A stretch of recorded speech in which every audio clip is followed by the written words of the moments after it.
Hello guys, welcome back to my YouTube channel. मैं मनोज शर्मा आज आप लोगों को करवाने वाला हूं क्लास 10th की हिस्ट्री का चैप्टर नंबर 1, जिसका नाम है rise in nationalism in Europe. यहां पर हम लोग इस चैप्टर का आज पार्ट 2 करने वाले हैं और पार्ट 2 में हम लोग क्या पढ़ेंगे? पार्ट 2 में हम लोग पढ़ेंगे द फ्रेंच रेवोल्यूशन। हालांकि इसका हम पूरा एक चैप्टर 9th क्लास में ऑलरेडी कर चुके हैं, आप लोग करके आए होंगे, लेकिन यहाँ पे हम थोड़ा सा इसके बारे में जानेंगे, ठीक है ना, द फ्रेंच रेवोल्यूशन। लेकिन इससे पहले कि मैं आप लोगों को पार्ट 2 शुरू करवाऊं, मैं आपसे 3 बातें यहाँ पे डिस्कस करना चाहता हूँ, यानी कि शेयर करना चाहता हूँ। पहली बात ये कि अब आप लोगों को जो हिंदी मीडियम वाले बच्चे हैं उनको जरा भी घबराने की जरूरत नहीं है, क्योंकि यहाँ पर मैं दोनों मीडियम में आप लोगों को हिस्ट्री करवाने वाला हूँ। यानी कि आज से ही, इस वीडियो से ही यहाँ पर हिंदी में भी होगी और साथ के साथ इंग्लिश में भी होगी, ठीक है ना। पहली चीज़ तो ये हो गई। और दूसरी चीज़ ये कि आपको हर एक चैप्टर एक ऐसा लगेगा जैसे कि एक स्टोरी चल रही हो, यानी कि हर एक चैप्टर जो या पार्ट समझ लो आप, हर एक पार्ट जो है वो आपको ज़्यादा डिटेल में करवाया जाएगा, ठीक है, जिससे कि आप MCQs वगैरह को भी सॉल्व कर लो और चलेगा भी एक स्टोरी की तरह कि आपको ईजिली समझ में आता चला जाएगा, ठीक है। दूसरी बात ये हो गई। और तीसरी बात ये कि हर एक वीडियो के एंड में मैं आप लोगों से उसी टॉपिक का जो चल रहा होगा ना, उसी टॉपिक से आपसे एक क्वेश्चन पूछूंगा जिसका आंसर आप लोगों को मुझे कमेंट करके बताना है, ठीक है। तो ये 3 बातें थी जो मुझे आप लोगों से शेयर करनी थी। चलिए अब हम शुरू करते हैं पार्ट 2, जिसका नाम है क्या? The French revolution.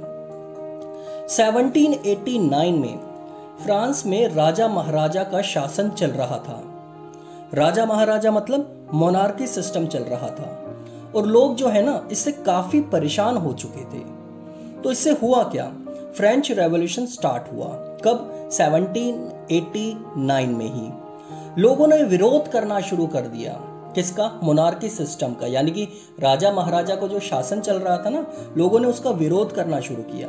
उस टाइम लोगों ने क्या डिमांड की? उस टाइम लोगों ने डिमांड करी कि मोनार्की सिस्टम को हटाया जाए, यानी कि राजा महाराजा के शासन को खत्म किया जाए और डेमोक्रेसी को लाया जाए।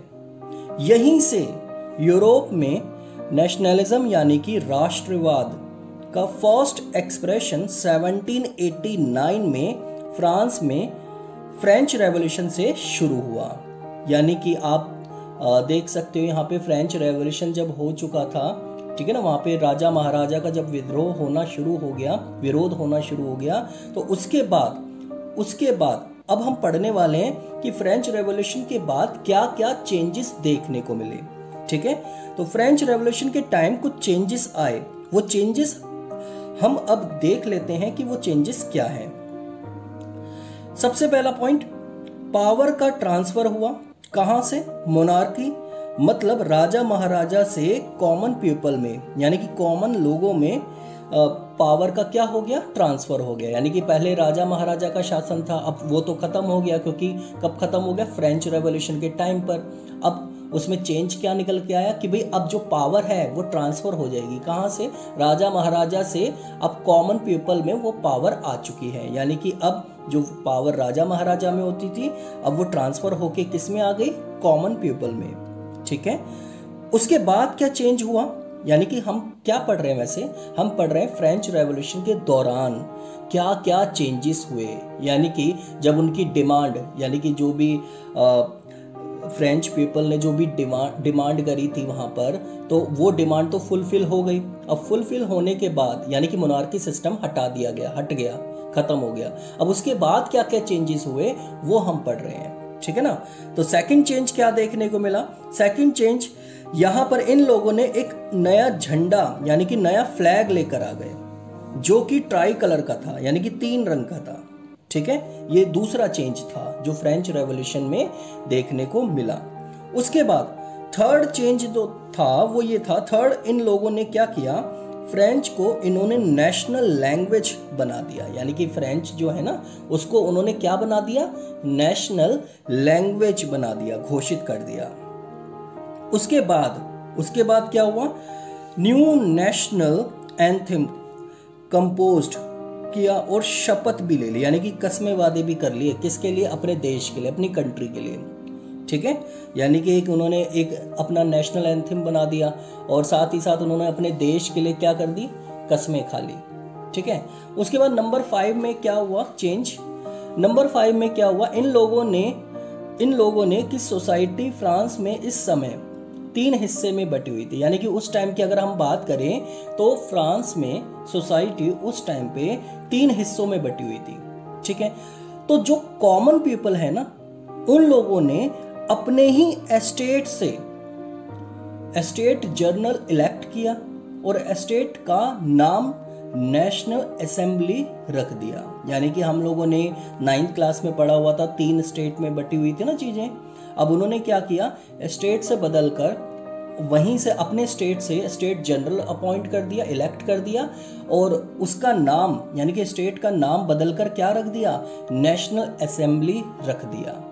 ठीक है, तो 6 पॉइंट क्या हुआ यहाँ पे चेंज, 6 पॉइंट में इंटरनल कस्टम ड्यूटी को हटा दिया। मतलब देश के अंदर ही सामान को इधर उधर जो ले जाया जाता था उस पर टैक्स लगता था, या ड्यूटी आप समझ लो, टैक्स लगता था, तो उस टैक्स को जो है हटा दिया गया।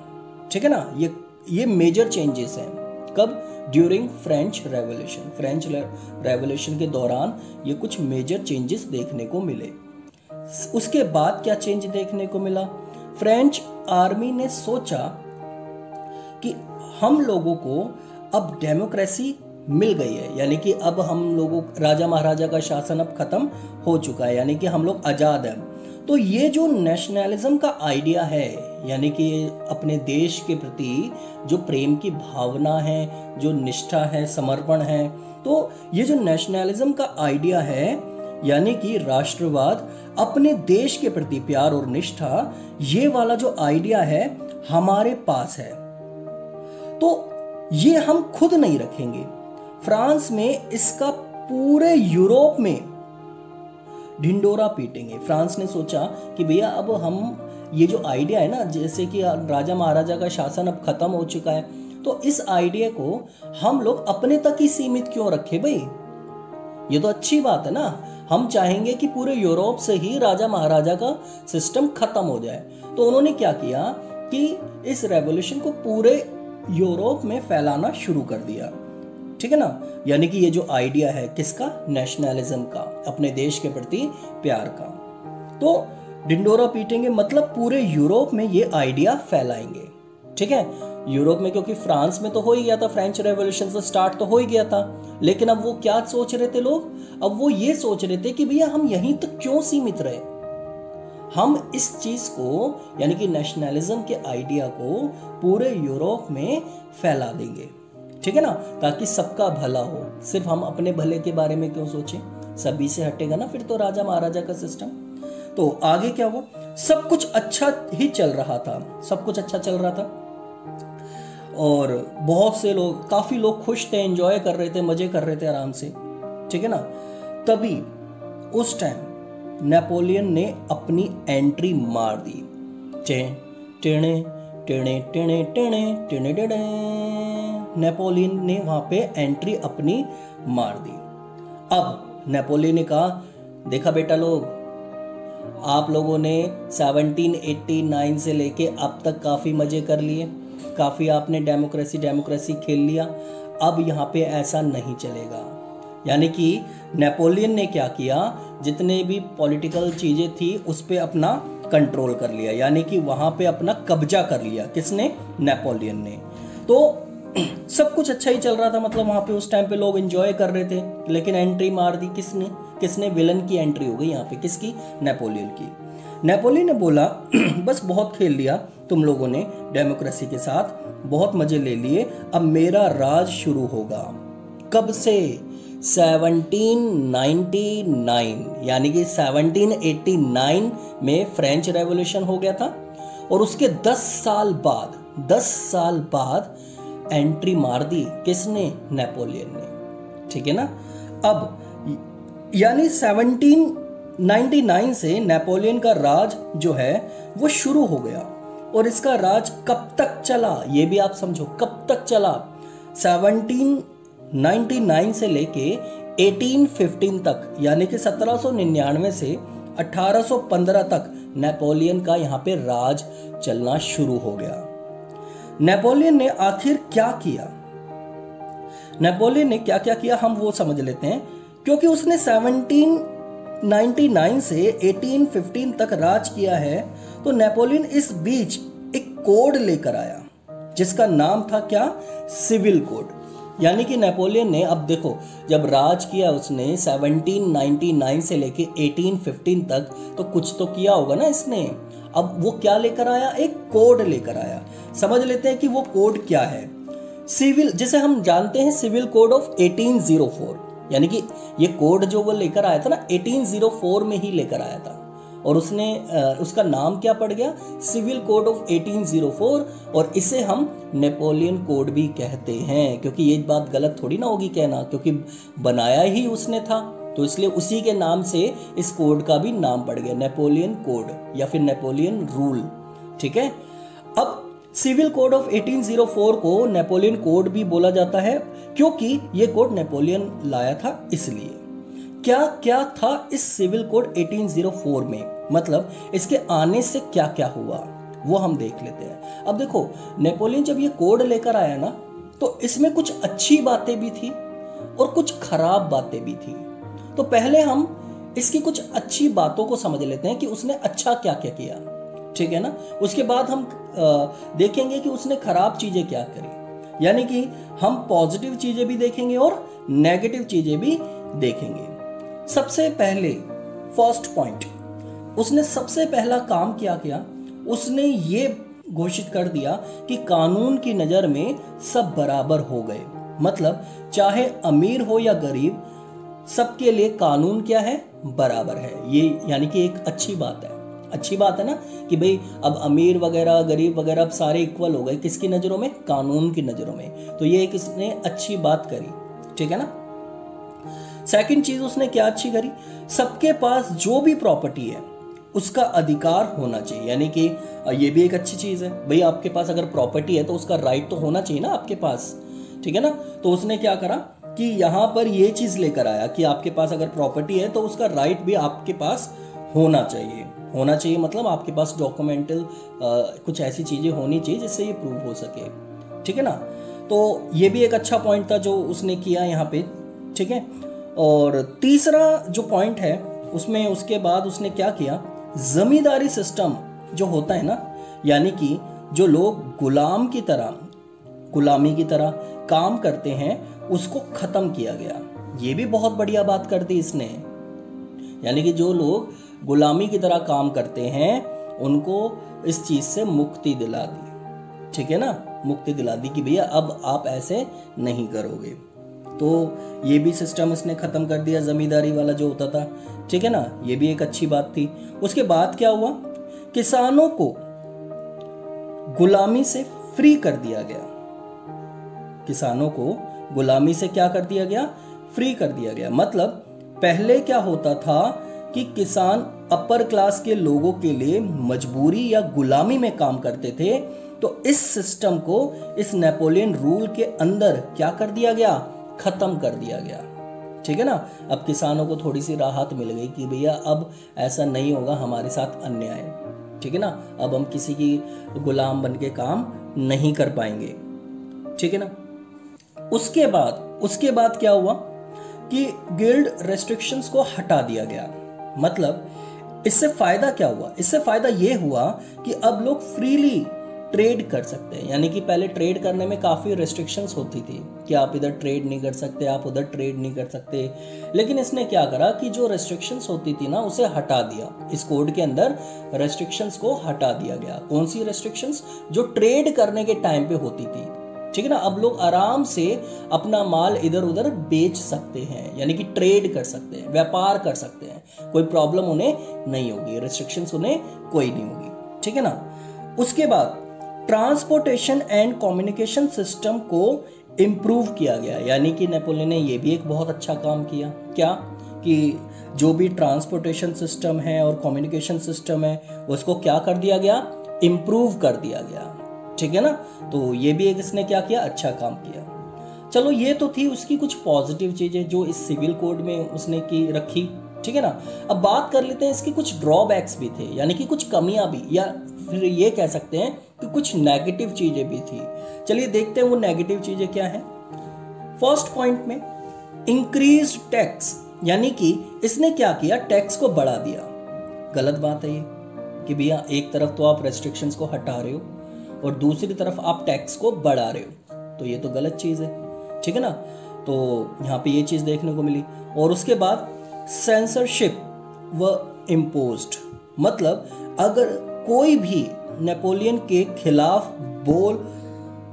बोलेगा, अगर कोई भी नेपोलियन के खिलाफ अगर बोलेगा ना, किसी ने भी उसके खिलाफ अगर आवाज उठाई तो उसे मार दिया जाएगा। यानी कि वो क्या लेकर आ गया, सेंसरशिप लेकर आ गया कि भैया अगर किसी ने भी मेरे खिलाफ या फिर मेरे लोगों के खिलाफ कोई भी आवाज उठाई या फिर कोई भी कंप्लेंट करी तो ढिशक्यां हो जाएगा उसके साथ, मतलब उसे मार दिया जाएगा, ठीक है ना। ये बड़ी तगड़ी सेंसरशिप वो लेकर आ गया, मतलब उसे ये बर्दाश्त ही नहीं है कि मेरे खिलाफ कोई बोल सके, ठीक है ना। और उसके बाद एक और पॉइंट है, उसमें क्या किया, force to join French army, मतलब लोगों को जबरदस्ती आर्मी में भर्ती किया जा रहा था। कितनी गलत बात है। अगर किसी ने जैसे टीचर बनना है या कुछ और बनना है तो उसे जबरदस्ती आर्मी में भर्ती किया जा रहा है, आर्मी में उठा के उसे डाल रहे हैं कि भैया तू क्योंकि वो चाह रहा था कि भैया मेरी जो फोर्स है वो एक तैयार हो ताकि मैं अलग अलग देशों पे क्या कर सकूं, राज कर सकूं, कब्जा कर सकूं। तो इसलिए वो हर एक को उठा के कहाँ डाल रहा था, आर्मी में जबरदस्ती, ठीक है ना। कोई आराम से सोफे पे बैठ के टीवी देख रहा है, आ फटाफट से आ, तेरे को मैं आर्मी में डालूं, कुछ ऐसा चल रहा था वहां पे, ठीक है ना। तो जो कि एक गलत बात है, ठीक है ना। तो ये था आप लोगों का पूरा पार्ट, यानी कि पार्ट 2 में हम लोगों ने ये सब कुछ पढ़ लिया, ठीक है ना। आप लोगों ने अच्छे से समझ भी लिया होगा सारी बातों को, ठीक है। कोई प्रॉब्लम आपको फेस करने को नहीं मिली होगी। अब हम थोड़ा सा एक बार डेट्स की रिवीजन कर लेते हैं, ठीक है ना, जो हमने अभी इस पूरे पार्ट में पढ़ी। तो एक बार डेट्स देख लेते हैं हमने पूरी डेट्स में क्या क्या पढ़ा। तो सबसे पहले आई थी डेट आपकी कौन सी, 1789। 1789 में क्या हुआ, फ्रेंच रेवोल्यूशन स्टार्ट हो चुका था, ठीक है ना। लोग यानी कि एंजॉय कर रहे थे क्योंकि सब अपना क्या कहते हैं झंडा लेके चल रहे थे, आज़ाद हो गए थे, मोनार्की सिस्टम खत्म हो चुका था 1789 में। उसके बाद क्या हुआ, विलन की एंट्री हो गई। कब, 1799 में नेपोलियन आ गया और नेपोलियन ने उनकी जो पॉलिटिकल चीज़ें थी, पॉलिटिकल पावर थी, उनको सीज कर लिया, मतलब कब्जा कर लिया उसके ऊपर, ठीक है ना। अब ये डेमोक्रेसी नहीं चलेगी, ठीक है ना। अब जो मैं आ गया हूँ मेरा राज चलेगा, जो मैं कहूँगा वो होगा। तो नेपोलियन की एंट्री हो गई कब, 1799 में। और 1804 में नेपोलियन क्या करके आया, नेपोलियन ने एक सिविल कोड लेकर आ गया, ठीक है ना, जिसे नेपोलियन कोड से भी जाना जाता है, ठीक है ना। और इस कोड में क्या होता है ये बात हम लोग पढ़ चुके हैं। कुछ नेगेटिव चीजें भी थी इसके अंदर और कुछ पॉजिटिव बातें भी थी, ठीक है। उसके बाद 1815 नेपोलियन ने 1790 से 1815 तक क्या किया, राज किया, यानी कि 1815 तक उसने क्या किया, राज किया। यानी कि ये आप लोगों की 4 डेट्स है, 1789 यानी फ्रेंच रेवोल्यूशन, 1799 यानी कि नेपोलियन की एंट्री, और उसके बाद 1804 ये सिविल कोड, और 1815 यानी कि उसका राज क्या हो चुका था, खत्म हो चुका था। तो इस पार्ट में हम लोग यहीं तक पढ़ेंगे।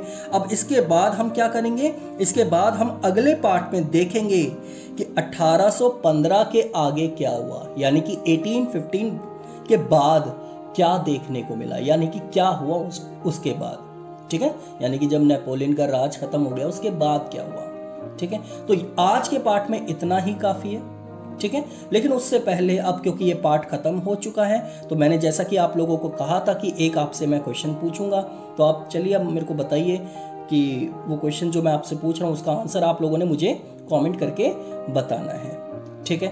तो आपने क्वेश्चन मेरा ये है कि फ्रेंच रेवोल्यूशन में, ठीक है ना, वहां पे जो एस्टेट सिस्टम चलता था, first state, second state, third state, तो इनका मतलब क्या होता है, ठीक है ना, ये आप लोगों को मुझे कमेंट करके बताना है। 9th क्लास में जो आपने पढ़ा था, तो आपने ये मुझे कमेंट करके बताना है कि इसका मतलब क्या है, मतलब ये कैसा सिस्टम था, ठीक है ना। तो इसमें कौन कौन से लोग आते हैं, कैसे आते हैं, तो ये सारा आप लोगों ने मेरे को कमेंट करके बताना है। तो आज के वीडियो में इतना ही काफ़ी है। अगले वीडियो में हम लोग कुछ पार्ट नंबर कौन सा करेंगे, कुछ नया पार्ट करेंगे। तब तक के लिए थैंक यू सो मच। खुश रहिए, स्वस्थ रहिए और मस्त रहिए। Stay home, stay safe. Thank you so much. Bye.